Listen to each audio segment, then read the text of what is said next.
Beroya? Shanley Elmer Beroya. Okay. Wait lang ah. Sorry naman.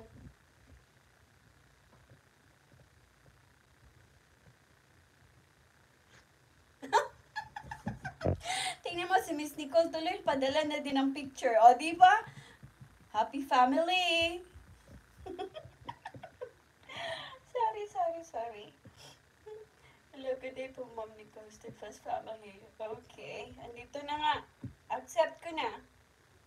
Oo, pag-share mo ba?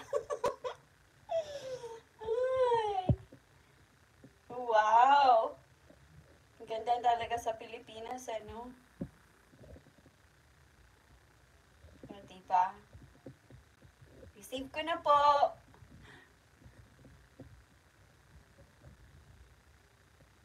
Uy, sino pa to? Yun lang kailangan ko. Uy, dalawa lang. Jocelyn Labutong Lalo. Annalisa Daso. Uy! Ay, Annalisa, bakit nandito ka sa spam?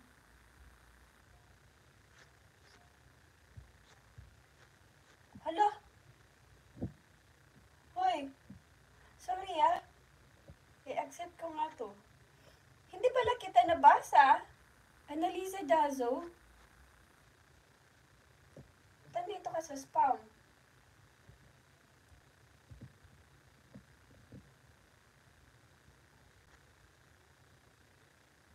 Ayan, Modest Carl Izo Lopez. Hindi ko lang i-accept yan. Hindi ko man kilala yan. Aruhi Mim. Jocelyn Labutong Lalo. Kilala niyo ba yun? Lasel Palamas. Ryan Dezon. Wala na, tama na yun. Yun lang hinahanap ko. Marami pa, pero hindi ko kilala naman, no? Nakuha ko na po, Miss Nicole. Thank you. Message ko baka na makita na po.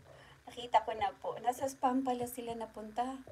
Meron siguro mangilan-ngilan na gumagawa ng Team Maganda. Oo, sigurado yun. Kipangkuhaan na di ay ito nila. Oo, Anjo, kikuhaan nila. Daghan pa. Maganda talaga ang UMAC. Yes, Miss Annalisa Dazo. 2 months to niya nasahod ma'am ay kaluoy kaayo. Nawala ra. Yes, yun na nga sinasabi ko eh. Pinaghirapan, iniipon. Ako, pagkokolekta pa noon. Pagkatapos makolekta, magbabox pa. Ang hirap kaya. Sa una, reliable man unta na sila. Sa una. Ngayon, ewan ko kung bakit. Sa local, okay man siya, pero pag international, di ay dili. Maybe. Yeah. Yun ang nangyayari. 1997. Oo, 1997. Since then, purya-buyag lang ano. Wala pa ko nawadaan. Very good, Jude, ang yumak naman kay safe kayo inig abot. O, di ba si Sheila? Mahal man ang LBC unya daghay damage kay hari ng sablay. Ngano na nga. Wow, kadugay na. Naapod di ay ka ng padukduk naman. Oo naman. Oo naman, di ba? Oh, knock on wood. Di ba ganun yun, Miss Nicole? Wow, tagal na rin pala. Yes, Jodeline. 1997 pa ako nag-start ng box na yan.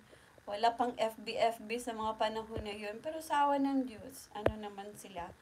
Na dumating naman silang matiwasay. Tama ba yun? O, tapos pagdating nga lang, nagreklamo naman yung kapatid ko, bakit yan na naman pinapadala mo? Eh kasi libre nakukuha ko doon eh. Mga toothpaste, mouthwash, sabon, anything, you name it. Basta Procter and Gamble. Sasabihin lang ng ng boss ko. Hindi si Dave ang boss ko sa Procter and Gamble.